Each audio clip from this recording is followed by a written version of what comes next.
Hello students. Today we are going to talk further about infinitives and their phrases and how we actually diagram those. But first I'm going to walk you through these sentences as if they were fix-it, because we are by the end of this week going to start doing fix-it grammar again, just to keep it fresh in your mind and you remember how to do it for in the future and especially for next year. So go ahead and take out from the packet that you picked up at school last Monday, the diagramming infinitive phrases introduction notes. It looks like this, okay? So go ahead and take that out and have it in front of you. And then first we're gonna I want you to follow along with me and do fix it to the first sentence that's on the board, which is the example one that's on the page in front of you. So first we're gonna do that, and then we're gonna learn how to diagram infinitive phrases. So sentence number one reads, Max had stumbled in the fog that morning, but Dim's arm had shot out to save him from a fall. So if you remember with Fix It, we are first looking for prepositional phrases, because prepositions are something we should know off the top of our head, so we need to recognize immediately, right away, and not have to think very hard over them. If you struggle to If you struggle to recognize prepositional phrases, open up your memory folders and have your preposition flow jingle in front of you. So looking through here, Max had stumbled in. In is a prepositional phrase. Remember, we underline prepositional phrases. So in what? Fog, object of the preposition that morning. But Dim's arm had shot out. Now, out typically is a preposition or can be a preposition, but here it's being attached to the verb. It shot out. We could almost treat, if we were going to diagram this sentence, we could almost just treat that as a verb phrase, shot out. So it's not being a preposition here. To is a preposition. To what?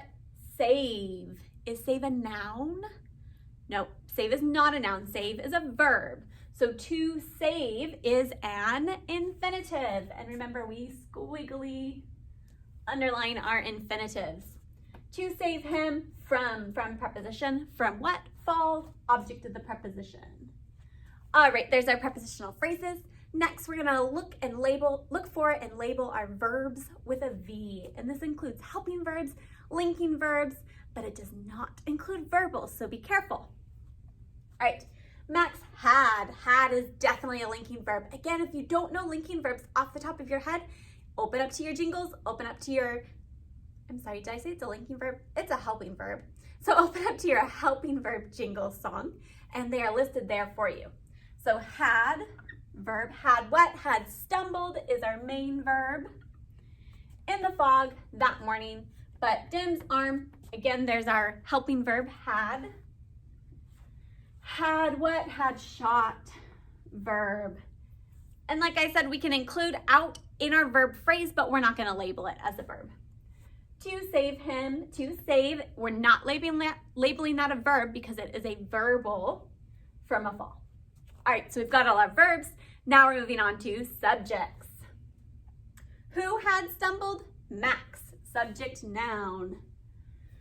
Who had shot? Or what had shot? Arm. Careful, it's not Dim's, right? Dim's is being a possessive pronoun adjective, not the subject. So the arm, subject, had shot out to save him from a fall. All of our verbs have subjects to them. We cannot have a subject if we do not have a verb. So we want to make sure we note that. All right. Now the next thing we're going to look for, remember, are clauses. And a clause is a group of words that includes a subject and a verb. It's an entire unit. It's a complete thought. It's not necessarily a complete thought as in it could stand alone as a sentence, but it is a complete thought in that it is this portion of the sentence and this thought is done, right? So that's what our clause is. It contains a subject and a verb, and we can have either a dependent clause, meaning it cannot be a complete sentence on its own, or we can have an independent clause, meaning it can be a complete sentence on its own. So let's see what we have up here. We have our Max had stumbled in the fog that morning. Max had stumbled is our main clause. You definitely could include in the fog that morning in the clause as well. This is a complete thought. It could be, we could put a period here and it could be a complete sentence. So we're going to mark it with brackets. Max had stumbled in the fog that morning. Bracket. Dependent clause. Now we go to but. But is a coordinating conjunction, right? With coordinating conjunctions, we don't include those in our clauses because when they start the clause, they're actually considered as outside of the clause, not contained within it. So don't worry about the but, it's going to stay outside of it. So we'll start with Dim's. Dim's arm had shot out to save him from a fall. Is that a complete sentence? Could it be a complete sentence? Yes, it is. So it's also an independent clause. So for this sentence, we have two independent clauses joined together with a coordinating conjunction and a comma.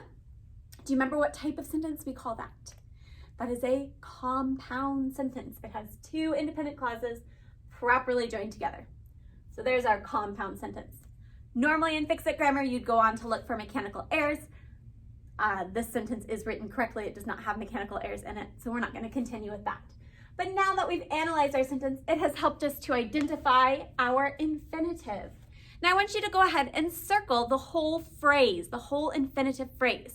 We squiggly underlined the infinitive itself, so now I want you to go ahead and circle the whole infinitive phrase. All right, hopefully you circled to save him from a fall. To save what or whom? To save whom? Him, direct object. And then from a fall is describing to save. It's modifying it. So we want to make sure we include that in our preposition, in our infinitive phrase here. Okay? That's our only infinitive in this sentence. So that's the one we're going to be working with. All right, as you go along on this worksheet, the diagram is drawn so that we can just add on to it. Okay, so you're going to continue writing the same first words that we fill in over and over again as we move on down the diagram. I'm not going to do that on the board, but you are going to do that in your notes, okay? Imagine we are just diagramming a portion of this sentence. This construction that you have here that looks very much like a prepositional phrase instruction attaches onto whatever it modifies, and we will talk about that later. We'll even look at that today at the end of our diagramming this example, but it is going to attach onto whatever it's modifying. So this we would never typically diagram by itself, except for all I want you to practice right now is diagramming the infinitive phrases, okay? Any phrase, but an infinitive phrase specifically, the parts of speech that are included in it are diagrammed just as if they were their own little sentence. It's a little mini sentence. It's missing a subject, right? It's begun with an infinitive instead of a subject, but everything that follows after that continues on in the sentence as if we were diagramming just a normal pattern 2 sentence or a pattern 3 sentence. So keep that in mind. It should come really naturally to you because it's just an extension of what we've already done, okay? So you should start to recognize, oh, I get what type of this is a pattern 2 infinitive phrase, we might say. It'll have a direct object in it. It could have a linking verb in it. It could have a linking verb with a predicate adjective or with a predicate noun. It could have an indirect object in it. It could be just a pattern 1 phrase. So any of those patterns that we've already learned, patterns 1 through 5 that we already learned, could apply to this phrase specifically, as well as any other phrases that we come across or that we study throughout the rest of this year. So keep that in mind. You'll start to see it. It'll make sense as it all comes together, but just keep that in mind as we move forward. Okay, so an infinitive, if we were just diagramming an infinitive, all we need to do is draw a construction like a prepositional phrase. So let's look at our infinitive here, to save, okay? On your notes, go ahead and fill in as if it were a prepositional phrase. So all we're diagramming, we're gonna ignore the rest of the sentence. All we're doing at the moment is diagramming the infinitive phrase here, okay? So to save, to goes here, and save goes down here. All right, that's how we diagram an infinitive. It's simply on a slanted diagonal line that's attached to a horizontal line, to save. Okay, if it stopped there, that's where we would end. But our phrase doesn't stop there. So let's keep going. To save whom, him, direct object. So just like a direct object in a main sentence, we draw a direct object line. You can move on down to the next diagram portion on your worksheet, fill in to save again, and then we're gonna add him right next to it.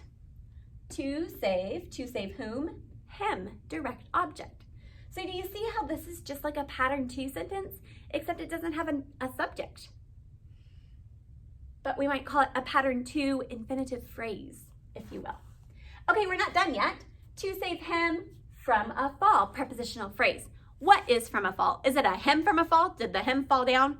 No, it's a save from what? From a fall. So that's describing the save Y, from a fall. And it's just a prepositional phrase. So we put it on here just like any other prepositional phrase. From fall A. And you can fill that in on that final blank diagram at the end. So now you've just diagrammed an infinitive phrase. It's not that hard, right? It's not much different from diagramming a typical pattern 2 sentence. So when we move forward here, as you're diagramming infinitive phrases on the worksheet on your own on Wednesday, I want you to keep that in mind, that you can still look at them and classify them as, oh, this is a pattern 2 phrase. This is a pattern 4 phrase. This is just a pattern 1 phrase. There's just an infinitive and nothing else. Okay, you can still use those classifications. And if you get stuck, you can still go back to those patterns in your English section, in the English section in your binder, in the grammar reference packet. You can still go back to those patterns and use those patterns to recognize, oh, this is a pattern whatever phrase, okay? And then follow their diagramming guidelines. All right, I have one up on the board here that you do not have. I couldn't fit any more on the worksheet, so that you don't have on your worksheet. So just flip over your worksheet or turn the page and I'll have you draw the diagram on the back of that worksheet. I think it should be blank for you, so you can turn it over and draw on the back. I'll read the sentence to you. We're gonna, again, treat it as if it is a fix-it so that we get in that habit and take that opportunity to practice that. And then I'm gonna let you diagram the phrase on your own, pause the video, diagram the infinitive phrase, and then start the video back up again and see if you did it correctly. So let's read this sentence. Gertie the cow drove her owner crazy because she always managed to cleverly escape her pasture. Okay, so first in Fix It, we always look for our prepositional phrases. Gertie the cow drove her owner crazy because she always managed to, preposition, to what? Escape. Now, is escape being used as a noun here? Yes, the word escape can be used as a noun, but is this an action or is it an item? Well, escape is an action here, but we have a word in between our to and our verb. Well, this word is just an adverb, right? To cleverly escape. Just like adverbs can modify your typical verb, they can modify an infinitive as well. So sometimes you'll get the sneaky little adverb in the middle of your infinitive or infinitive phrase, and it's diagrammed just like you would any other adverb, hanging off of the infinitive, but it kind of makes it a little bit harder to identify it, right? But still, this is an infinitive. To escape is our infinitive, her pasture. Okay, so no prepositional phrases here. Let's go back and look for verbs. Gertie the cow drove. Drove is an action. So we're gonna call it a verb. Her owner crazy because she always managed. Managed is also an action, so it's definitely a verb. To cleverly escape her pasture. Two verbs. Let's find their subjects now. Who drove? We have this issue here. Did the cow drive or did Gertie drive? Well, really, here it's Gertie that's driving, right? Gertie, the cow. Do you guys remember what this right here is called? The cow? Well, it's a noun job, right? Cow is obviously a noun. It's person, place, thing, or idea. So it's a noun job that renames another noun in the sentence. has no other job than to just rename or give a little bit of more information about another noun in the sentence. Do you remember what that's called? That's an appositive, right? It's renaming Gertie. What is Gertie? Gertie's a cow. So it's renaming Gertie, but it's not being the subject. Gertie's still our subject. So Gertie drove and then managed. Who managed? She managed. Subject. All right, let's look for our clauses next. Gertie the cow drove her owner crazy. There's our subject and verb and the words that go with it. So that is a clause. Is it a dependent clause or an independent clause? It could stand by itself as a complete sentence, so it is an independent clause. So we're going to put brackets around it. Because. Is because a coordinating conjunction? It's not. Because is not a coordinating conjunction. Do you remember what the word because is?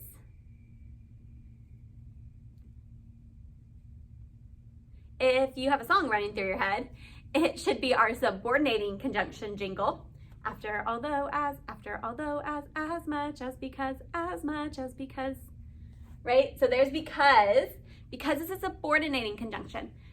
As a subordinating conjunction, it is part of the clause.